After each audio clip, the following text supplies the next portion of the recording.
नमस्कार.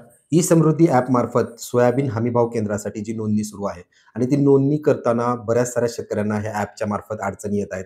वेगवेगळ्या तांत्रिक अडचणी आहेत आणि मी जो काल व्हिडिओ टाकला होता, त्या व्हिडिओला तुम्ही सर्व शेतकरी मित्रांनी अभूतपूर्व प्रतिसाद दिलेला आहे. त्याबद्दल सर्वांचे धन्यवाद.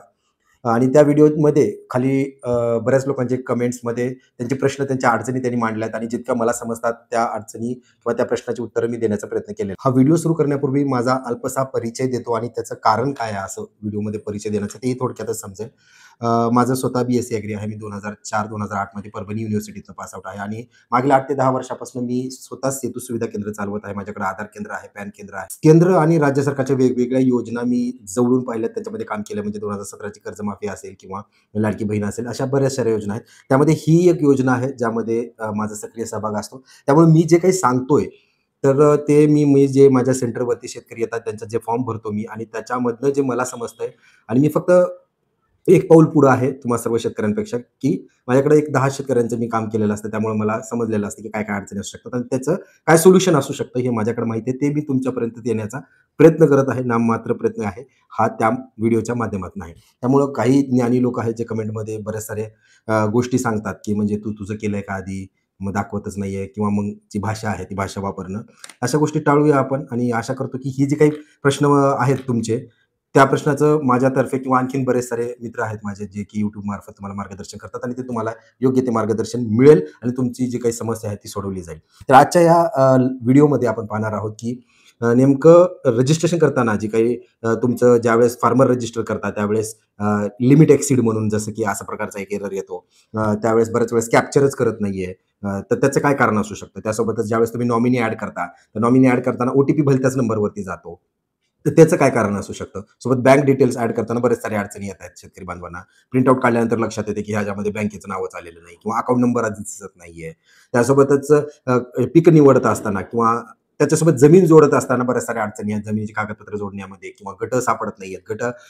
किंबहुना गटं एकापेक्षा जास्त असताना गटं ॲड होत नाहीयेत. अशा बऱ्याचशा कमेंट्समध्ये प्रश्न आहेत आणि त्याचंच उत्तर काय आहे ते आपण सविस्तर या व्हिडिओच्या माध्यमातून घेण्याचा प्रयत्न करणार आहोत. परत एकदा सांगतो, की हे जे काही उत्तर आहेत हे काही थंब रूल नाहीये, की असंच आहे. तर हे फक्त केवळ आणि केवळ मी आज दिवसभरात 20-25 शेतकऱ्यांचे फॉर्म भरलेले आहेत. त्यामध्ये बऱ्याच अडचणी आलेल्या आहेत. पण त्या अनुभवाच्या आधारावरती उत्तरं असणार आहेत.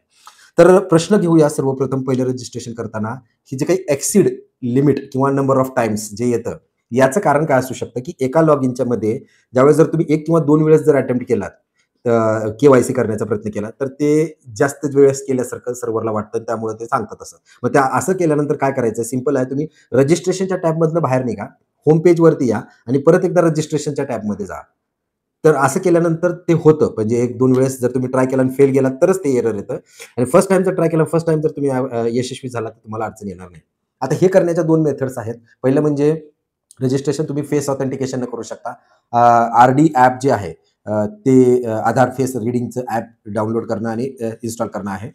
तर त्याच्यामध्ये फेस ऑथेंटिकेशनच्या वेळेस तुमचं सेल्फी कॅमेरानं जेवढं प्रकाशात जाऊन तुम्ही डोळे बंद चालू करता, त्यावेळेस ते एक्सेप्ट करतं. आता याच्यात कारण काय आहे डिले होण्याचं अख्ख्या प्रोसेसमध्ये मला जिथं कंटाळा येतो, ते म्हणजे फार्मर रजिस्ट्रेशन.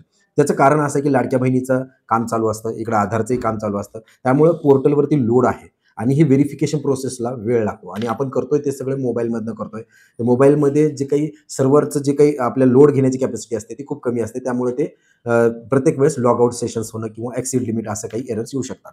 त्यासोबतच जे कोणी थंब न करू पाहत आहे, तर त्यांना आर-डी मंत्रा आर-डीचं जे काही डिव्हाइस आहे त्याचं आर-डी सर्व्हिसेस इन्स्टॉल करणं गरजेचं आहे आणि त्यानंतरच डिव्हाइस रेडी टू यूज असं जरा तुमचं संकेत आला तरच तुम्ही ते करू शकता. नाहीतर तुमची ती लाईट लागणार नाही आणि ते डिव्हाइसही चालणार नाही. तर हे होतं रजिस्ट्रेशनच्या बाबतीतचं. तर परत एकदा लॉग आउट करून लॉग इन करा किंवा रजिस्ट्रेशन पेजपासून बाहेर जाऊन मध्ये जा. दुसरी अडचण येते लोकांना बँक डिटेल भरताना. आता बहुतांश शेतकऱ्यांनी मागच्या वर्षी ऑनलाईन रजिस्ट्रेशन केलेलं होतं. त्यामुळे त्याच्यात बँक होती. आता काही लोकांना बँक ॲड करायची गरज पडत नाही कारण मागच्या वर्षीची बँक होती. परंतु ती जर बँक तुम्हाला नको असेल आणि नवीन ॲड करायचं असेल, तर त्याची अद्यापही मुभा त्यामध्ये नाहीये. ही गोष्ट लक्षात घेणं गरजेचं आहे. मी बरेच सारे प्रयत्न केले रिसेट करण्याचा किंवा पुढे जाण्याचा किंवा नवीन ॲड करण्याचा, तर ते होत नाहीये.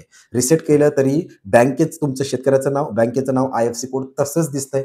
किंबहुना बँक अकाउंट डिटेल्स दिसत नाहीयेत, जसं की अकाउंट नंबर दिसत नाहीये आणि तो तुम्ही तिथे दर्ज करण्याचा प्रयत्न केला, तेही सेव्ह होत नाही. याचंच काय ते कारण आहे. तसंच जर तुम्ही पुढे गेलात, तर ती बँक बाहेर आल्यानंतर प्रिंटआउटमध्ये बँकेचं नाव, IFSC कोड दिसतं, पण अकाउंट नंबर दिसत नाहीये. हा डेटा मागच्या वर्षीचा फेच केलेला आहे आणि पूर्णपणे फेच न झाल्यामुळे ती अडचण असू शकते. आता यामुळं काही पुढे जाऊन अडथळे येऊ शकतात का? तर हा जर प्रश्न असेल तुमचा, तर याने काही अडथळे येणार नाहीयेत. कारण याचे जे काही एम आहे, ह्या ॲपचं जे काही एम आहे, ते फक्त रजिस्ट्रेशन पुरतंच सीमित राहणार आहे. त्यानंतर बघूया आपण पुढचा प्रश्न आहे, की गट जोडताना अडचणी येत आहेत. म्हणजे तुमचे लँड जे जोडताय त्याच्यात तुम्हाला अडचण येते. आता फार्मर आयडीचा आणि या ॲपचा जास्त संदर्भ ठेवलेला नाही. ही अगदी चांगली गोष्ट झालेली आहे. कारण बऱ्याच शेतकऱ्यांच्या फार्मर आयडीमध्ये बऱ्याच त्रुटी आहेत. गट जोडली गेलेली नाहीयेत वेगवेगळ्या गावाची किंवा एका गावात अनेक गट असल्यानंतर. आता जर तुमच्या एकापेक्षा जास्त गट असेल आणि ते जोडता येत नसेल, तुम्ही पहिला गट जोडलंय, डॉक्युमेंट ॲड नाही करायचे. त्यानंतर बाहेरच्या पेजवर आल्यावर तुम्हाला दिसतंय ते गट. त्यानंतर वरच्या साईडला तिथे प्लसचं बटन आहे. त्या प्लसच्या बटनवर करून परत एकदा ते प्लीज वेट म्हणतं, त्याला गुमानू नका. परत क्लिक करा आणि परत एकदा तुमचं काम चालू करा. जिल्हा, तालुका, गाव, गट नंबर आणि खाते नंबर. अशा प्रकारे तुम्ही 2, 3, 4 गट, मी तब्बल एका शेतकऱ्याचे 7 ते 8 गट जोडलेले आहेत. कंटाळा येतो खूप, परंतु होतं ते. आता त्यानंतर सगळेच गट सिलेक्ट करायचे आहेत मेन पेजवरनं आणि मग त्याच्यामध्ये अगोदर डॉक्युमेंट अपलोड करायचं आहे आणि मग त्याच्यामध्ये सबमिट करायचं आहे. आता डॉक्युमेंट अपलोड करताना कोणी म्हणेल PDF करा, कोणी आट करा, कोणतेही करा. आट जरी केलात तुम्ही त्याच्यामध्ये पिकपेरा येणार नाहीये, तेही एक भानगड आहे. तर आणि 7-8 सातबारे असतील तर ते त्या सर्व्हरवर ॲक्सेप्ट करणार नाहीये. तर याच्यात वाद न घालता त्याला जे सोयीचं राहील, सातबारा सोयीचा झाला सातबारा करा, आट करायचे आट करा. आता यामध्ये काही लोकं म्हणतात, की सातबाऱ्यासोबत पिकपेरा असला तरच हे फेडरेशनवाले घेतील का? तर असं अद्यापही थंब रूलमध्ये नाहीये, की पिकपेरा असल्यानंतरच घेतील म्हणून. ह्याच्यामध्ये फक्त ते अडवणूक कुठं करतात, की तुमचं सामायिक जर क्षेत्र असेल, तर तुम्हाला शपथपत्र किंवा 100चा बॉन्ड काही सेंटरवाले मागतायत. हे माझ्या कानावरती आलेलं आहे. त्यामुळे ती एक अडचण असू शकते. त्यामुळे गट ॲड करा. आता एकापेक्षा जास्त गट ॲड होत नसतील, तर त्याचं काय कारण असू शकतं? तर यामध्ये तुम्ही एकदा लॉग आउट करून लॉग इन करून पहा, तर तुम्हाला दिसूनच येईल. कारण ह्या प्रश्नाचं उत्तर लॉग आउट, लॉग इन हे कशामुळे आहे? बऱ्याच वेळेस जिल्हा किंवा स्टेट, महाराष्ट्र राज्य आहे तेच दिसत नव्हतं. मग त्यासाठी मला सरळ लॉग आउट करायला लागले, परत एकदा OTP घेऊन लॉग इन करायला लागला आणि दुसऱ्या वेळेस ते दिसायला लागला. याचं कारण असू शकतं, की सर्व्हरवरचा लोड असेल. डॉक्युमेंट्स अपलोड करताना काळजी काय घ्यायची आहे, तर मी तर सरळ-सरळ फोटोज काढलेले आहेत. जास्तीत जास्त क्लिअर फोटो काढण्याचा प्रयत्न केलेला आहे. डॉक्युमेंट स्कॅन करून त्याला अपलोड करताना बराच सारा वेळ जातोय. जर तुम्ही वैयक्तिक इंडिव्हिज्युअल एकट्याचं करत असाल, तर ते तुम्ही करू शकता आणि अशा प्रकारे तुम्ही डॉक्युमेंट सबमिट केल्यानंतर एक PDF जनरेट होते. ती PDF ठेवायची आहे आणि 15 तारखेच्या नंतर तुम्हाला तुमच्या सेंटर्सवरती जाऊन जिथे काही तुम्ही निवडलेलं आहे आणि हो, बऱ्याच साऱ्या लोकांना ही अडचण येते, की सेंटरचे नावं दिसत नाहीयेत. आता काही सेंटर्स जे आहेत अस्तित्वात, तुम्हाला माहिती आहे मागच्या 2-3 वर्षापासून तुम्ही त्यांच्यामध्ये नोंदणी करताय. काही आहेत अस्तित्वात पण नाव दिसत नसतील, तर थोड्या दिवसानंतर प्रयत्न करा, की त्यांच्या तिथं तुम्हाला नाव दिसेल आणि जर दिसत नसेल त्यांची जाऊन चौकशी करा. तुम्हाला ते हवंच असेल तर ते बघा किंवा दुसरं कुठलं तरी जवळचं सेंटर सिलेक्ट करा. आता हाही प्रश्न पडतो, की जर आज एक सिलेक्ट केलं सेंटर, तर उद्या दुसरीकडे जाऊन आम्हाला भरता येईल का? तर येणारा काळ किंवा येणारी वेळच ही सांगू शकते, की ते करता येईल का? कारण मागच्या वर्षी ज्यांचे कुणाच्या नोंदणी ऑनलाईन झाल्या होत्या, तर जे काही सेंटर्सवाले होते ते म्हणायचे फक्त नोंदणी झाली आहे का? ठीक आहे, द्या मग आधार कार्ड आणि बँक पासबुक. म्हणजे कुठं केली आहे, काय केलंय त्याच्याशी घेणं देणं नाही. फक्त रजिस्ट्रेशन होणं गरजेचं आहे आणि याचा मूळ उद्देशच तो आहे. हे ॲप मार्फत किंवा केवळ शेतकऱ्यांनीच त्यांची नोंदणी करावी आणि शेतकऱ्यामार्फतच हे विकलं जावं.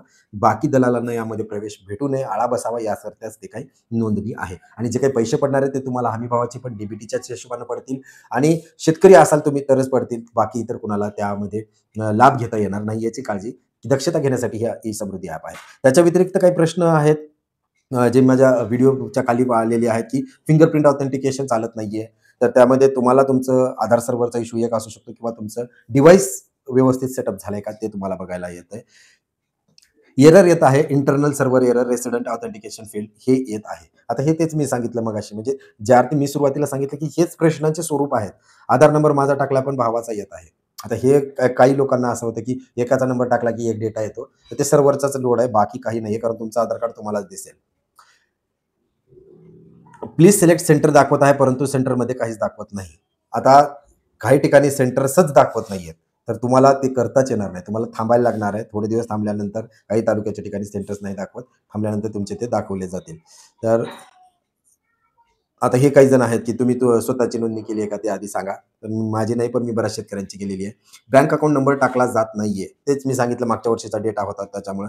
एवढी मोठी भानगड आहे का ऑनलाईन करण्याची? भानगड वाटू शकते ही यावर्षी, पण जसं-जसं तुम्ही दरवर्षी कराल, एकदा का तुम्ही ह्याच्यामध्ये निपुण झाला, तर पुढच्या वर्षी तुम्हाला सोपं जाईल.